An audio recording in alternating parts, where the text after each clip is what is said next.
Hi மக்களே, எல்லாருக்கும் வணக்கம் and welcome back to my channel Rex view. இன்றைக்கி ஒரு ஸ்பெஷலான டேஸ்டியான ஒரு ஈவினிங் ஸ்நாக் தான் பார்க்க போகிறோம்.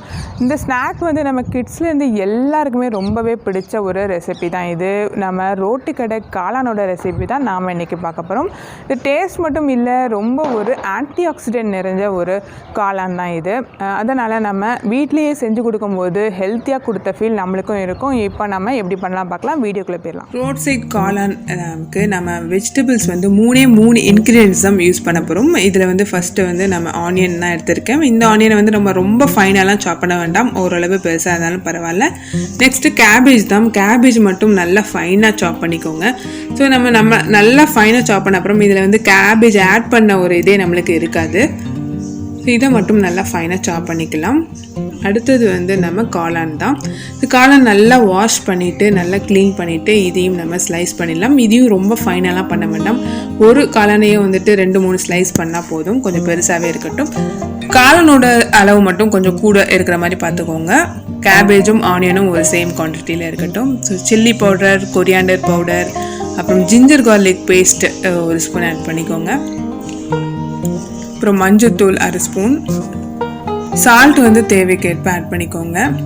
அதிகமாக வந்து இது சால்ட் தேவை இருக்காது, ஓரளவு கம்மியாகவே தான் போதும். அப்புறம் நம்ம கடலை மாவு 2 ஸ்பூன் ஆட் பண்ணிவிட்டு கொஞ்சோண்டு தண்ணி ஆட் பண்ணிவிட்டு நம்ம மிக்ஸ் பண்ணிடலாம். ஸோ எல்லாத்தையும் நல்லா வந்து கோட்டட் ஆகிட்டான்னு செக் பண்ணிக்கோங்க. நல்லா எல்லாமே கோட் ஆனால் தான் வந்து ஈக்குவலாக இருக்கும். இப்போ ஒரு பேனில் ஆயில் வந்து சூடான அப்புறம் நம்ம கோட் பண்ணி வச்சுருக்கிறத நல்லா ஸ்ப்ரெட் பண்ணிடலாம்.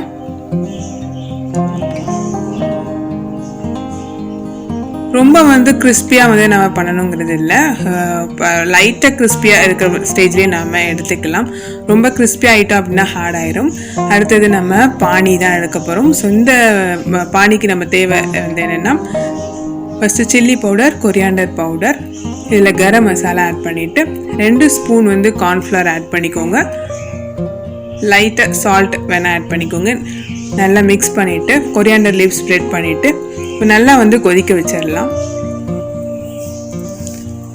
நல்லா கொதிக்க வச்சுட்டு நம்ம ஃப்ரை பண்ணி வச்சுருந்ததையும் இதில் மிக்ஸ் பண்ணிடலாம். ரொம்ப தண்ணியாக இருக்கக்கூடாது. ஸோ அது வரைக்கும் நம்ம எல்லாத்தையும் நல்லா பாயில் ஆகிற வரைக்கும் நல்லா குக் பண்ணிடலாம். இப்போ சூப்பராக ரெடி ஆகிடுச்சு. ஃபைனலாக நம்ம வந்து கார்னிஷிங்க்கு ஆனியன் அப்புறம் கொரியாண்டர் லீவ்ஸ் எல்லாம் வந்து ஸ்ப்ரெட் பண்ணிடலாம். இப்போ நம்ம சர்விங் பிளேட்டில் மூவ் பண்ணிடலாம். ரொம்ப ஒரு டேஸ்டியான ஒரு ரோட் சைட் காளான். நீங்கள் ஒரு டைம் ட்ரை பண்ணி பார்த்தாவே நம்ம ஈவினிங் ஸ்நாக் அடிக்கடி நம்ம ட்ரை பண்ணுவோம். இந்த மாதிரி நம்ம வந்து வெளியில் வாங்காமல் நம்ம கிட்ஸுக்கு நம்மளே செஞ்சு கொடுக்கலாம். ரொம்ப டேஸ்ட்டாக இருக்கும். கண்டிப்பாக இந்த ரெசிபியை ஸ்கிப் பண்ணாமல் ட்ரை பண்ணி பாருங்கள். ட்ரை பண்ணிவிட்டு உங்களோட கமெண்ட்டை ஷேர் பண்ணுங்கள். இந்த வீடியோ பிடிச்சிருந்ததுன்னா லைக் பண்ணிக்கோங்க, ஷேர் பண்ணுங்கள் அண்ட் சப்ஸ்கிரைப் பண்ணிக்கோங்க. ஸோ இது வரைக்கும் என்னோட வீடியோ பார்த்த எல்லாருக்குமே ரொம்ப நன்றி. தேங்க்ஸ் ஃபார் வாட்சிங்.